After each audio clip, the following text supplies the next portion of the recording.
মিলিন্দ সোৱনৰ যৌৱনৰ আৰু ৰহস্য কি কিয় দেশে বিদেশে চৰ্চিত মিলিন্দ কি খাদ্য গ্ৰহণ কৰে মিলিন্দ সুমনে কেৱল জিম নহয় জগিংেৰো সবল কৰি ৰাখিব পাৰি স্বাস্থ্য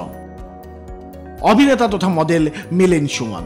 সকলোৰে চৰ্চাৰ কেন্দ্ৰবিন্দু মিলিন্দ সুমন বিশেষকৈ 57 বছৰ বয়সতো কিদৰ যৌৱনময়ী হৈ আছে মিলিন্দ সুমন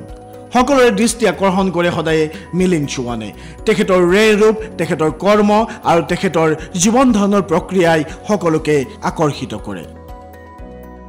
দেশে বিদেশে চৰ্চিত হয় মিলিন্দ সুমন কিন্তু মিলিন্দ সুমনে কি খাদ্য গ্ৰহণ কৰে মিলিন্দ সুমনে ৰাতিপুৱা 10 বছৰ আগতে সদায় ব্ৰেকফাষ্ট সম্পূৰ্ণ কৰে পুৱাৰ আহাৰত কেৱল ফলমূল খাই মিলিন্দ সুমনে তাৰ পাছত দুপৰীয়া 2 বজাত তেওঁ দুপৰীয়াৰ আহাৰ গ্ৰহণ কৰে দুপৰীয়াৰ আহাৰত তেওঁ খাই কেৱল চাউল আৰু দালিৰে সিজোৱা খিচিৰিৰ বাহিৰে অন্য খাদ্য তেখেতে গ্ৰহণ নকৰে হয়তো অত্যন্ত ভোক লাগিলে কেতিয়াবা এখন দুখন ৰুটি তেখেতে খাবলৈ ইচ্ছা প্ৰকাশ কৰে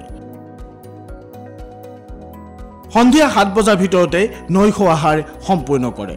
নৈশ আহাৰত খাই কেৱল সিজোৱা চব্জি আৰু অকণমান ৰুটি এখন বা দুখন ৰুটিৰ সৈতে তেওঁ সিজোৱা চব্জি খাই তাৰ বাহিৰে অন্য আহাৰ গ্ৰহণ নকৰে সন্ধিয়া 7 বজাৰ পাছত কেতিয়াও কোনো ধৰণৰ খাদ্য গ্ৰহণ নকৰে এয়া হৈছে মিলিন্দ সুমনৰ খাদ্য তালিকা তাৰ উপৰিও জগিংেৰে নিজকে সুস্থ আৰু সবল কৰি ৰাখিব বিচাৰে মিলিন্দ সুমনে জিমত বেছি সময় অতিবাহিত নকৰে মিলিন্দ সুমনে যাৰ ফলনি নিয়মিতভাৱে কৰে জগিং ৰাতিপুৱা উঠে প্ৰায় বহু কিলোমিটাৰ খোজ কাঢ়ে মিলিন্দ সুমন আৰু এইদৰে জীৱন আৰু যৌৱন বিজয়ী কৰিবলৈ সক্ষম হৈছে মিলিন্দ সুমনে সেইবাবে মিলিন্দ সুমনৰ জীৱনশৈলী সকলোৰে বাবে আকৰ্ষণৰ কেন্দ্ৰবিন্দু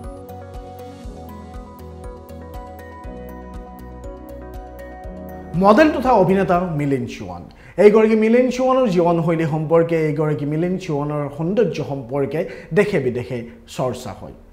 আমি আজি ক'বলৈ চেষ্টা কৰিলোঁ কিদৰে জীৱন নিৰ্বাহ কৰে মিলিন্দ সুমনে কি আহাৰ খায় তেওঁৰ জীৱনশৈলীত কি আছে এইসমূহ জীৱনশৈলী অনুসৰণ কৰিলে বহুতে হয়তো এগৰাকী সুস্থ সবল ব্যক্তি হিচাপে জীয়াই থাকিব পাৰিব ধন্যবাদ চাই থাকিব প্ৰাগ নিউজ ডিজিটেল